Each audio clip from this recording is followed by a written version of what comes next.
So I thought we could begin our journey into the joys of language analysis by exploring the language of Emily Dickinson's Hope is the Thing with Feathers.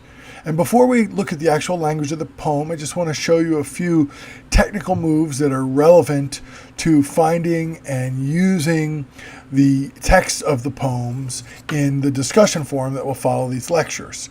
So you would pick out any poem from the list that you think is interesting, type your name in next to it to claim it, and then you'd click on the link, and it would take you to the page in the Emily Dickinson archive where the poem is.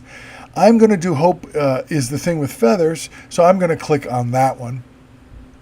And when I click on this, it takes me to the Emily Dickinson archive, which, as a literature nerd, is an amazing site to me because there it is, the actual handwritten original of the poem. I feel like I'm back in some time machine, going back into the 1860s to encounter Dickinson's actual handwriting. It's kind of gives me chills. I know that's a little weird, but I'm just making a confession. But what you'll probably find is that the poem is a little bit difficult to read. And so to actually analyze the language, we're going to make a few moves here. We're going to close this little unnecessary tab over here, and we're going to open a tab that you can see on the side. I'm sliding that over, a little text tab. And that calls out a slightly easier to read copy of the poem. So let's take a look at the poem. Hope is the thing with feathers that perches in the soul and sings the tune without the words and never stops at all. So the first stanza of the poem, which is what we call a group of words that are clumped together with a break in between another set of group of words. The first stanza in this poem establishes the idea of a bird as a metaphor for hope. Feathers, singing, perches, these are all languages we use to describe birds. Now, by definition, a metaphor is what theorists will describe as an implied or hidden or implicit comparison. And what they mean by that is a metaphor compares things but doesn't include words like or as. So if I say hope is the thing with feathers, that's a metaphor because the language seems implied, hidden, or indirect. Although to me, that actually seems more direct.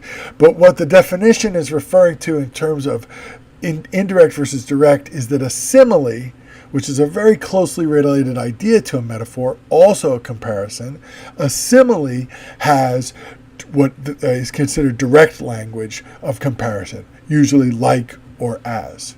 So having clarified that metaphor is the primary literary device that we have here, we want to try to unpack what that metaphor means, how that metaphor generates meaning in the poem.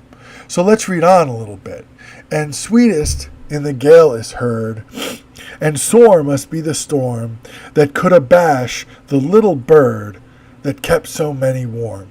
So hope is something that keeps us warm, but hope is also a little bird.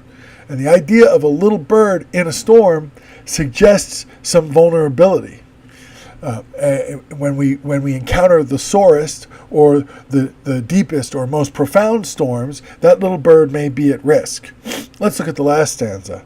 I've heard in the chillest land and on the strangest sea, yet never in extremity it asked a crumb of me. So the bird, hope, has been there singing for her in some very difficult and challenging moments, and yet it never asked anything of her. So hope is something that gives, that inspires, that can save, but doesn't demand anything of us. At least that's what the poem suggests. And hope can be there in our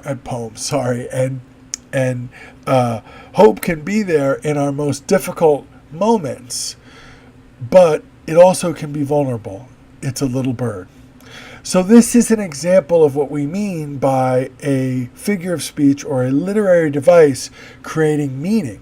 In this case, we have feathers connecting us to a bird that sings, and that bird being a metaphor for hope, and the poet then being able to, through this metaphor of the bird, comment on what hope is and how it works in our lives. I hope that gives you a first sense of the kind of moves we can make when we're interpreting language and when we look beyond the literal meanings of language to the non-literal, the symbolic, the associative, the psychological associations of words.